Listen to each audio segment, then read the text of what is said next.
रायगडावरील छत्रपतींची राजसदर बांधण्यासाठी सरकार कटिबद्ध. नामदार भरतशेठ गोगावले यांची माहिती. पुरातत्व विभागाच्या अडीअडचणी दिल्लीतून सोडवून आणणार. गेली 32 वर्ष छत्रपतींचा राज्याभिषेक तिथीप्रमाणे साजरा होतोय आणि तिथीप्रमाणे साजरा होणाऱ्या राज्याभिषेकाला शासन मान्यता मिळाली आहे. त्यांनी तारखेप्रमाणे साजरा करावा. आम्ही तिथीप्रमाणे साजरा करू, आम्हाला काही हरकत नाही. जरांगे पाटलांनी सांगायला हवं होतं, जर तिथीप्रमाणे साजरा होतोय तर तिथीप्रमाणेच करा. हिंदू धर्मातील सर्व सणवार हे तिथीप्रमाणे साजरे होतात. मंत्री भरतशेठ गोगावले यांची माहिती. कालच स्वराज्याची राजधानी किल्ले रायगडावर छत्रपतींचा शिवराज्याभिषेक तारखेप्रमाणे मोठ्या धूमधडाक्यात साजरा करण्यात आला. यावेळी बोलत असताना छत्रपती संभाजी राजे यांनी अनेक मुद्द्यांना हात घालत छत्रपती शिवरायांचे वास्तव्य असलेले पुरावे सापडले असून या ठिकाणी छत्रपती शिवरायांची राजसदर होती आणि या राजसदरेचं पुन्हा पुनर्वसन व्हावं अशी मागणी त्यांनी केली. यावेळी बोलत असताना छत्रपती संभाजी राजे यांनी जर का ही राजसदर पुनर्बांधणीचं काम शासनाला होणार नसेल तर ते आम्ही पूर्ण करू अशी मागणी केली होती. आणि मराठा योद्धा मनोज जरांगे पाटील यांनी माध्यमांशी बोलताना छत्रपतींचा शिवराज्याभिषेक हा एकच व्हावा आणि तो तारखेनुसार व्हावा असे उद्गार काढले होते. यावर आज राज्याचे रोजगार हमी योजना, फलोत्पादन आणि खारभूमी विकास मंत्री शिवभक्त नामदार भरतशेठ गोगावले यांनी आपली प्रतिक्रिया दिली असून छत्रपती शिवरायांचा राज्याभिषेक सोहळा हा आम्ही मोजक्या शिवभक्तांसह 32 वर्षापूर्वी सुरू केला. नंतर याच राज्याभिषेक सोहळ्याला संभाजी महाराज छत्रपती यांना निमंत्रित केलं होतं. मात्र काही वर्षानंतर छत्रपती संभाजी यांनी हा राज्याभिषेक सोहळा तारखेप्रमाणे करण्यात यावा अशी मागणी केली होती. मात्र हिंदू धर्मातील सणवार हे तिथीप्रमाणे साजरे केले जातात, त्यामुळे आपण राज्याभिषेक तिथीप्रमाणेच करावा असं सांगण्यात आलं. मात्र छत्रपतींनी राज्याभिषेक सोहळा तारखेप्रमाणे साजरा करण्यास सुरुवात केली. आज दोन्ही राज्याभिषेक सोहळ्यांना संपूर्ण महाराष्ट्रातून मोठ्या प्रमाणात शिवभक्त येत आहेत आणि तारखेप्रमाणे होत असणाऱ्या राज्याभिषेक सोहळ्याला देखील शासन सर्वतोपरी मदत करत आहे. त्यामुळे राज्याभिषेक सोहळा एक करावा ही मनोज जरांगे पाटील यांनी केलेली मागणी मंत्री भरतशेठ गोगावले यांनी एक प्रकारे मोडीत काढले.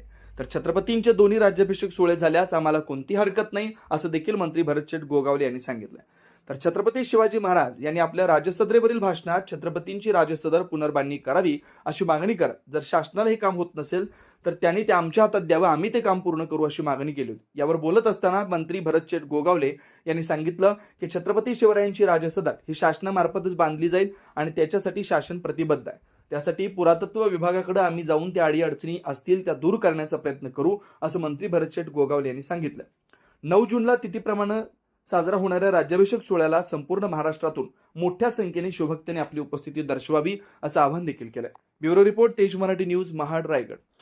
जी सदर बांधायची आहे किंवा जिचं काय हे करायचं आहे त्यासाठी आपलं सरकार कटिबद्ध आहे आणि सरकारच्या माध्यमातून जे पूर्वी जसं होतं तसं करण्याचा आमचा प्रयत्न चालू आहे आणि तो आम्ही शासनाकडनं मान्य करून घेतो.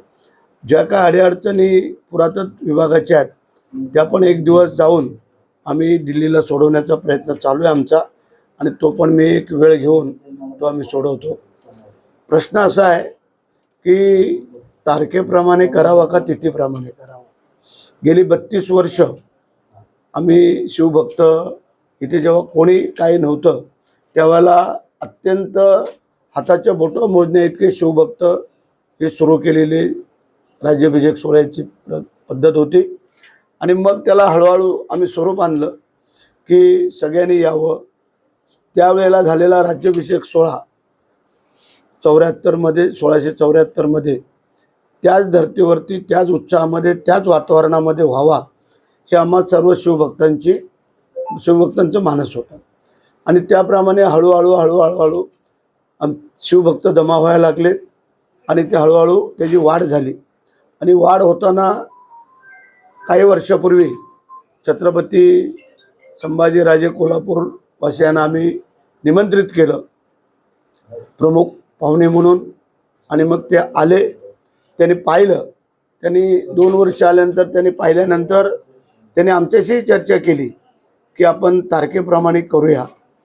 परंतु आम्ही जे तिथीप्रमाणे सुरू केलेलं होतं त्यासाठी काही वरिष्ठ मंडळींना आम्ही विचारलं. त्यांनी सांगितलं जे आता सुरू केलेली आहे ते आपल्या हिंदू धर्माच्या रीतिरिवाजाप्रमाणे ती चालू ठेवावी आणि म्हणून करता त्यांना आम्ही तसं सांगितलं की आम्ही तिथीप्रमाणे चालू ठेवणार, तुम्ही तारखेप्रमाणे करायचं असेल तर करा, अन्यथा आपण सर्व एकत्र येऊन तिथीप्रमाणे करूया. मग भले काही का असेना, ऊन वारा पाऊस काही असू द्या, त्याची आमची तयारी होती. परंतु त्यांनी न मानता त्यांनी सांगितलं की तारखेप्रमाणेच आम्ही करणार आणि त्यांनी सुरू केलं. हरकत नाही आहे, त्यांना आमच्या शुभेच्छा. परंतु शासनाने आता जे काय डिक्लेरेशन केलेलं आहे तिथीप्रमाणे त्याला मान्यता दिलेली आहे आणि त्या मान्यतेप्रमाणे जे शासन आम्हाला तिथीप्रमाणे जे काही सहकार्य करतं तेच सहकार्य ह्या 6 तारखेच्या कार्यक्रमालाही करतं आहे, हे त्यांना पूर्ण कल्पना आहे. एवढ्या लोक आलेल्यांची व्यवस्था ती जी काही शासनाला करता येते तेवढी करण्याचा प्रयत्न करते दोन्ही कार्यक्रमाला. तेव्हा शासन दुजाभाव काही करत नाही आहे. शासनाने सांगितलेलं आहे जे काय सहकार्य 6 तिथीप्रमाणे होतंय ते सहकार्य 6 तारखेला होते. सगळे अधिकारी वर्ग आमचे सर्व पूर्ण 8 दिवस तिथं रायगडावरची सगळी पाहणी करणं, साफसफाई करणं, त्यांचे येणाऱ्या यांची शौचालय त्याची व्यवस्था करणं, पाण्याची व्यवस्था करणं, लाईटची व्यवस्था करणं, रोपे व्यवस्थित आहे का, चित्त दरवाज्यावरनं जाताना नाणे दरवाज्यावरनं जाताना ती व्यवस्था आहे का व्यवस्थित, त्यानंतर हेल्थची व्यवस्था आरोग्य विभाग ते संपूर्ण करतं आहे.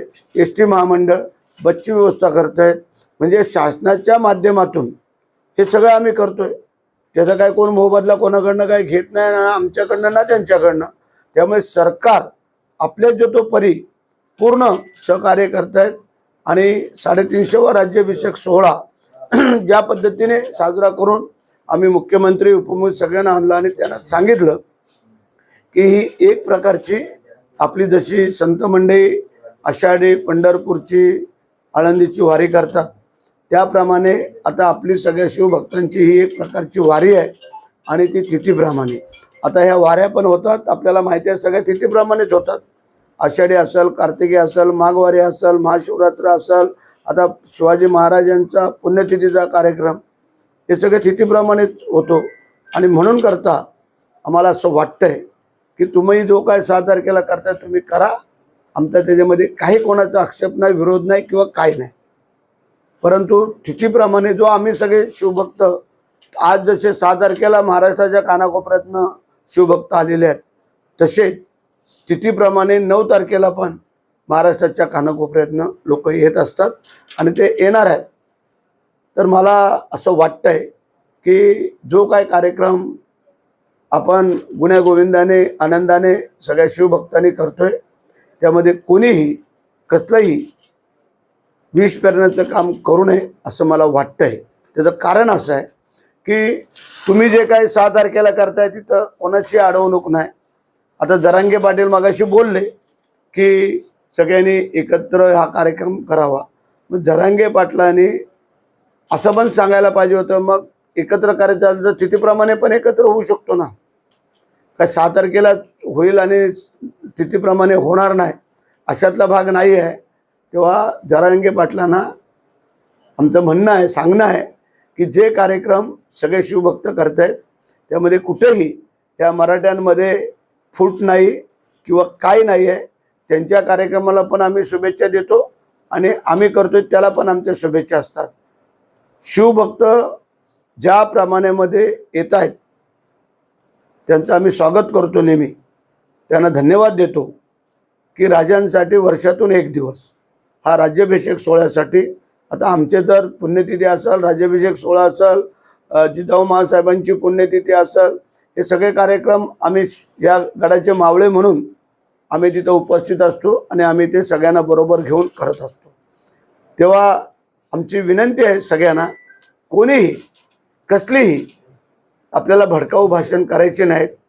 जेवढे शिवभक्त जास्तीत जास्त कसे येतील ते आपण सर्वांनी पाहू. मग 6 तारखेला तुम्ही तुमच्या परीने जेवढे आणता येत आहेत तेवढे तुम्ही आणा. आम्हाला तिथीप्रमाणे जेवढे आणता येतील तेवढं आम्ही आणण्याचा प्रयत्न करू. परंतु कार्यक्रम हे गुण्यागोविंदाने आनंदाने आणि शासनाला आमची विनंती आहे की जे सहकार्य आत्तापर्यंत ह्या दोन्ही कार्यक्रमाला होतं आहे ते पुढेही तसंच राहावं ही आमची मागणी राहणार आहे.